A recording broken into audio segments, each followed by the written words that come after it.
ओम नमः शिवाय। आपका दिन मंगलमय हो। आज हम इस वीडियो में जानेंगे श्रावण सोमवार की कथा। अमरपुर नगर में एक धनी व्यापारी रहता था। दूर दूर तक उसका व्यापार फैला हुआ था। नगर में उस व्यापारी का सभी लोग मान सम्मान करते थे। इतना सब कुछ होने पर भी वह व्यापारी अंतर मन से बहुत दुखी था, क्योंकि उस व्यापारी का कोई पुत्र नहीं था। दिन रात उसे एक ही चिंता सताती रहती थी, उसकी मृत्यु के बाद उसके इतने बड़े व्यापार और धन संपत्ति को कौन संभालेगा। पुत्र पाने की इच्छा से वह व्यापारी भगवान शिव की व्रत पूजा किया करता था। सायंकाल को व्यापारी शिव मंदिर में जाकर भगवान शिव के सामने घी का दीपक जलाया करता था। उस व्यापारी की भक्ति देखकर एक दिन माता पार्वती जी ने भगवान शिव से कहा, हे प्राणनाथ, यह व्यापारी आपका सच्चा भक्त है। कितने दिनों से यह सोमवार का व्रत और पूजा नियमित कर रहा है। भगवान, आप इस व्यापारी की मनोकामना अवश्य पूर्ण करें। भगवान शिव ने मुस्कुराते हुए कहा, हे पार्वती, इस संसार में सबको उसके कर्म के अनुसार फल की प्राप्ति होती है। प्राणी जैसा कर्म करता है उन्हें वैसा ही फल प्राप्त होता है। इसके बावजूद पार्वती जी नहीं मानी। उन्होंने आग्रह करते हुए कहा, नहीं प्राणनाथ, आपको इस व्यापारी की इच्छा पूरी करनी ही पड़ेगी। यह आपका अनन्य भक्त है। प्रति सोमवार आपका विधिवत व्रत रखता है और पूजा अर्चना के बाद आपको भोग लगाकर एक समय भोजन ग्रहण करता है। आपको इसे पुत्र प्राप्ति का वर देना ही पड़ेगा। पार्वती जी का इतना आग्रह देखकर भगवान शिव ने कहा, तुम्हारे आग्रह पर मैं इस व्यापारी को पुत्र प्राप्ति का वरदान देता हूँ, लेकिन इसका पुत्र 16 वर्ष से अधिक जीवित नहीं रहेगा। उसी रात भगवान शिव ने सपने में उस व्यापारी को दर्शन देकर उसे पुत्र प्राप्ति का वरदान दिया और उसके पुत्र के 16 वर्ष तक जीवित रहने की बात बताई। भगवान के वरदान से व्यापारी खुश तो हुआ, लेकिन पुत्र की अल्पायु की चिंता ने उस खुशी को नष्ट कर दिया। व्यापारी पहले की तरह सोमवार का विधिवत व्रत करता रहा। कुछ महीने पश्चात उसके घर अति सुंदर पुत्र उत्पन्न हुआ।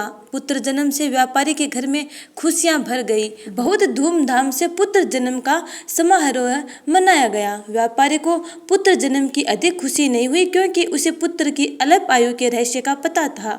यह रहस्य घर में किसी को नहीं मालूम था। विद्वान ब्राह्मणों ने उस पुत्र का नाम अमर रखा। जब अमर 12 वर्ष का हुआ तो शिक्षा के लिए उसे वाराणसी भेजने का निश्चय हुआ। व्यापारी ने अमर के मामा दीपचंद को बुलाया और कहा कि अमर को शिक्षा प्राप्त करने के लिए वाराणसी छोड़ाओ।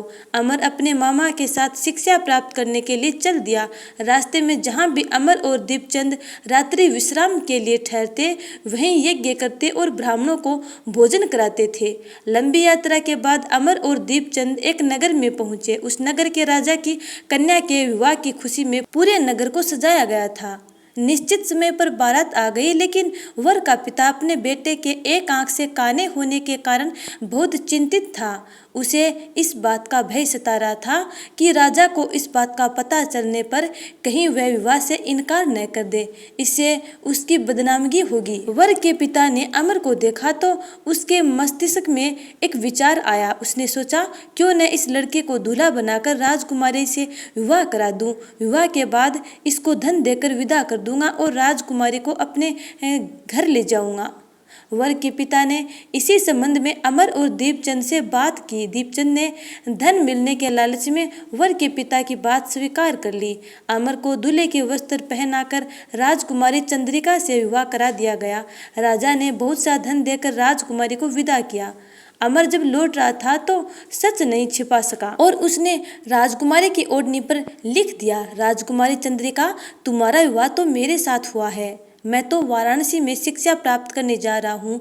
अब तुम्हें जिस नव युवक की पत्नी बनना पड़ेगा वह कान्हा है। जब राजकुमारी ने अपनी ओढ़नी पर लिखा हुआ पढ़ा तो उसने काने लड़के के साथ जाने से इनकार कर दिया। राजा ने सब बातें जानकर राजकुमारी को महल में ही रख लिया। उधर अमर अपने मामा दीपचंद के साथ वाराणसी पहुँच गया। अमर ने गुरुकुल में पढ़ना शुरू कर दिया। जब अमर की आयु 16 वर्ष पूरी हुई तो उसने एक यज्ञ किया। यज्ञ की समाप्ति पर ब्राह्मणों को भोजन कराया और खूब अन्न वस्त्र दान किए। रात को अमर अपने शयन कक्ष में सो गया। शिव के वरदान के अनुसार शयनावस्था में ही अमर के प्राण पखेरु उड़ गए। सूर्योदय पर मामा अमर को मृत देखकर रोने पीटने लगा। आसपास के लोग भी एकत्र होकर दुख प्रकट करने लगे। मामा के रोने विलाप करने के स्वर समीप से गुजरते हुए भगवान शिव और माता पार्वती ने भी सुने। पार्वती जी ने भगवान शिव से कहा, प्राणनाथ, मुझसे इसके रोने के स्वर सहन नहीं हो रहे हैं। आप इस व्यक्ति के कष्ट अवश्य दूर करें। भगवान शिव ने पार्वती जी के साथ अदृश्य रूप में समीप जाकर अमर को देखा तो पार्वती जी से बोले, पार्वती, यह तो उसी व्यापारी का पुत्र है। मैंने इसे 16 वर्ष की आयु का वरदान दिया था। इसकी आयु तो पूरी हो गई। माता पार्वती ने फिर से भगवान शिव से निवेदन किया, हे प्राणनाथ, आप इस लड़के को जीवित करें, नहीं तो इसके माता पिता पुत्र की मृत्यु के कारण रो रो कर अपने प्राणों को त्याग देंगे। इस लड़के का पिता तो आपका परम भक्त है, वर्षों से सोमवार का व्रत करते हुए आपको भोग लगा रहा है। पार्वती जी के आग्रह करने पर भगवान शिव ने उस लड़के को जीवित होने का वरदान दिया और कुछ ही पल में वह जीवित होकर उठ बैठा। शिक्षा समाप्त करके अमर मामा के साथ अपने नगर की ओर चल दिया। दोनों चलते हुए उसी नगर में पहुंचे जहां अमर का विवाह हुआ था। उस नगर में भी अमर ने यज्ञ का आयोजन करवाया। समीप से गुजरते हुए नगर के राजा ने यज्ञ का आयोजन देखा। राजा ने अमर को तुरंत पहचान लिया। यज्ञ समाप्त होने पर राजा अमर और उसके मामा को महल में ले गया और कुछ दिन उन्हें महल में रखकर बहुत सा धन वस्त्र देकर राजकुमारी के साथ विदा किया। रास्ते में सुरक्षा के लिए राजा ने बहुत से सैनिकों को भी साथ भेजा। दीपचंद ने नगर में पहुंचते ही एक दूत को घर भेजकर अपने आगमन की सूचना भेजी। अपने बेटे अमर के जीवित वापस लौटने की सूचना से व्यापारी बहुत प्रसन्न हुआ। व्यापारी ने अपनी पत्नी के साथ स्वयं को एक कमरे में बंद कर रखा था। भूखे प्यासे रहकर व्यापारी और उसकी पत्नी बेटे की प्रतीक्षा कर रहे थे। उन्होंने प्रतिज्ञा कर रखी थी कि यदि उन्हें अपने बेटे की मृत्यु का समाचार मिला तो दोनों प्राण त्याग देंगे। व्यापारी अपनी पत्नी और मित्रों के साथ नगर के द्वार पर पहुंचा। अपने बेटे के विवाह का समाचार सुनकर पुत्र वधू राजकुमारी चंद्रिका को देखकर उसकी खुशी का ठिकाना न रहा। उसी रात भगवान शिव ने व्यापारी के सौपन में आकर कहा, हे श्रेष्ठी, मैंने तेरे सोमवार के व्रत करने और व्रत कथा सुनने से प्रसन्न होकर तेरे पुत्र को लंबी आयु प्रदान की है। व्यापारी बहुत प्रसन्न हुआ। सोमवार का व्रत करने से व्यापारी के घर में खुशियां लौट आई। शास्त्रों में लिखा है कि जो स्त्री पुरुष सोमवार का व्रत विधि पूर्वक करता है और व्रत कथा को श्रवणपान करता है, उनकी सभी इच्छाएं पूर्ण होती है। भगवान भोलेनाथ आपकी भी हर मंगल कामना पूर्ण करे। इसी मंगल कामना के साथ श्रावण मास के सोमवार की व्रत कथा का समापन होता है। आपको ये कथा कैसी लगी?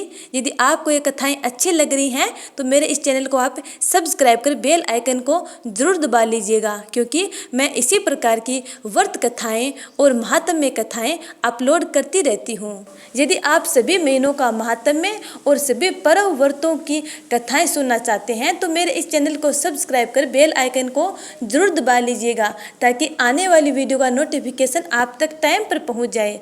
आने वाली वीडियो का इंतज़ार करना। तब तक के लिए हर हर महादेव। राधे राधे।